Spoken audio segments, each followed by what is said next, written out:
నమస్కారం. నేను మీ డాక్టర్ చక్రిని. నేను చెప్పే విషయము బహుశా కొంచెం ఐడియా ఉండే ఉంటుంది. చాలా మంది ఈ మధ్య దీన్ని మనం ప్రాక్టీస్ చేస్తున్నారు. That is nothing but meditation. మరి మెడిటేషన్ చేస్తే మనకు మంచిది అనే విషయం బహుశా మీ అందరికీ తెలుసు.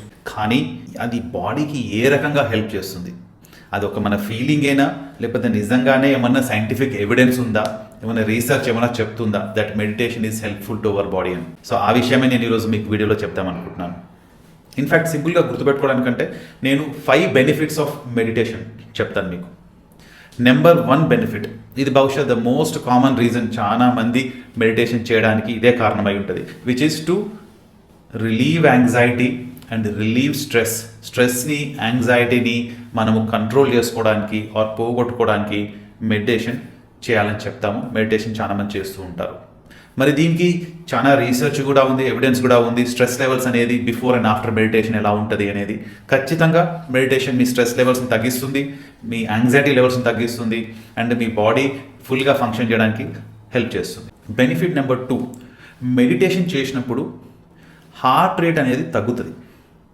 హార్ట్ రేట్ తగ్గితే హార్ట్ ఫంక్షన్ అనేది పెరుగుతుంది. Heart will become more stronger. ఒకవేళ మీకు హార్ట్ ప్రాబ్లం ఉన్న వాళ్ళు ఎవరైనా పేషెంట్స్ కానీ ఎవరైనా ఫ్రెండ్స్లో రిలేటివ్స్లో ఉంటే వాళ్ళకి బీటా బ్లాకర్ అనే ఒక మెడిసిన్ ఇస్తాం. బీటా బ్లాకర్ యొక్క మెయిన్ ఫంక్షన్ ఏంటంటే ఈ హార్ట్ రేట్ని తగ్గియడం. హార్ట్ రేట్ని తగ్గిస్తే హార్ట్ స్ట్రాంగ్ అవుతుంది. అది మెడిసిన్స్ ఇచ్చి చేస్తాం హార్ట్ అటాక్ వచ్చిన వాళ్ళకి, హై బీపీ ఉన్న వాళ్ళకి, ఇలాంటి వాళ్ళకి.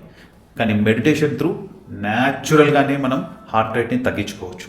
సో మనం ఆల్మోస్ట్ ఒక టాబ్లెట్ తీసుకున్నంత ఎఫెక్ట్ ఉంటుంది హార్ట్ పైన. సో ఆ రకంగా హార్ట్ని బాగా స్ట్రాంగ్ చేస్తుంది మెడిటేషన్. అండ్ మా ఛానల్ని సబ్స్క్రైబ్ చేసుకుండకపోతే సబ్స్క్రైబ్ చేసుకోండి. పాయింట్ నెంబర్ 3, మెడిటేషన్ చేసిన వాళ్ళకి ఫోకస్ అనేది కానీ, మెమరీ అనేది కానీ, కాన్సన్ట్రేషన్ అనేది కానీ కొంచెం ఎక్కువగా ఉంటుంది. మీరు గమనించండి, రెగ్యులర్గా మెడిటేషన్ చేసే వాళ్ళు కొంచెం షార్ప్గా ఉంటారు, కొంచెం ఎక్కువ ఏమంటాము యాక్టివ్గా ఉంటారు, కొంచెం మెమరీ వాళ్ళకి కొంచెం బెటర్గా ఉంటుంది, కొంచెం మోర్ ఫోకస్డ్గా ఉంటారు వాళ్ళు.